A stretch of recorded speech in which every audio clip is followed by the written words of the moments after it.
नमस्कार दोस्तों, आपका स्वागत है अपने चैनल सीक्रेट गोल में।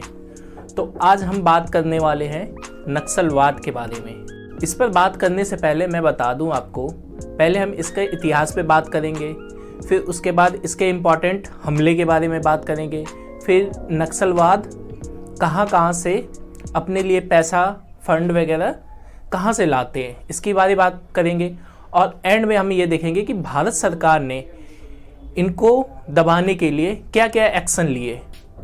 नक्सलवाद साम्यवादी क्रांतिकारियों का आंदोलन है जो भारतीय कम्युनिस्ट आंदोलन की वजह से आया था।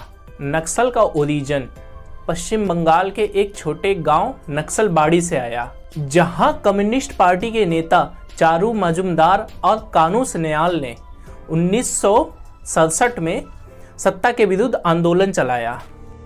चारू मजुमदार चीन के कम्युनिस्ट पार्टी माओ त्से तुंग के बहुत बड़े प्रशंसक थे।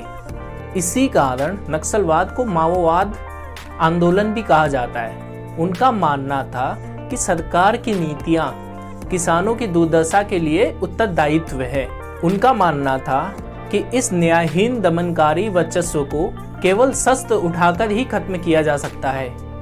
फिर 1967 में नक्सलवादियों ने कम्युनिस्ट क्रांतिकारियों के साथ मिलकर एक अखिल भारतीय समिति बनाई और फिर उसके बाद उन्होंने भारत सरकार के खिलाफ क्रांतिकारी आंदोलन छेड़ दिया। इस आंदोलन का पहली बार प्रभाव तब देखा गया जब पश्चिम बंगाल में कांग्रेस सरकार को सत्ता से बाहर होना पड़ा। इस आंदोलन का प्रभाव यह था कि 1977 में कम्युनिस्ट पार्टी सरकार के रूप में आई और पहली बार ज्योति बसु इसके मुख्यमंत्री बने। शुरुआती दौर में इस पार्टी ने समाज के लिए एक अच्छा काम किया, पर धीरे धीरे राजनीतिक प्रभाव पड़ने से यह अपने मार्ग से भटक गई। यह लड़ाई भूमिगत न होकर जातीय लड़ाई होने लगी और इससे हायर क्लास और मिडिल क्लास के बीच मतभेद उत्पन्न हो गया, जिस वजह से इसने नक्सल का रूप धारण कर लिया। और इसमें श्री राम सेना जो माओवादियों की सबसे बड़ी सेना थी, और इसने हायर क्लास वालों के खिलाफ शस्त्र उठा लिया। वीडियो आपको पसंद आ रही है तो आप इसको सब्सक्राइब करना ना भूलें और इसे एंड तक देखें। अब हम कुछ घटनाओं के बारे में बात कर लेते हैं।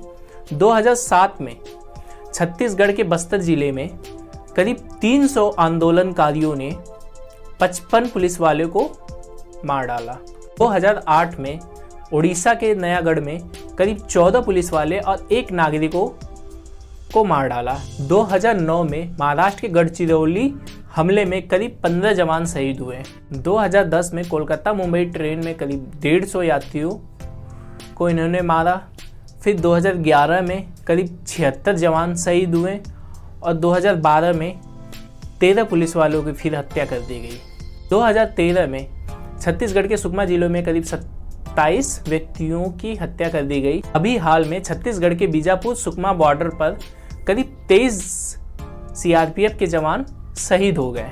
अब हम यह जान लेते हैं कि ये लोग अपने आंदोलन को बड़ा करने के लिए व्यक्तियों को कैसे अपने साथ लाते हैं, और यह भी जानते हैं अपना खाने पीने रहने के लिए व्यवस्था और यहाँ तक कि आर्म हथियारों के लिए ये लोग कहाँ से व्यवस्था करते हैं। नक्सली अपना फंड कई तरीक़ों से जुटाते हैं, जिसमें से सबसे इम्पॉर्टेंट ये है कि ये अपने प्रभाव क्षेत्र में आ रहे खनन कंपनियों से करीब 3% कर वसूलते हैं, और यह लोग ड्रग्स का व्यापार करके करीब 40% धन जुटा लेते हैं।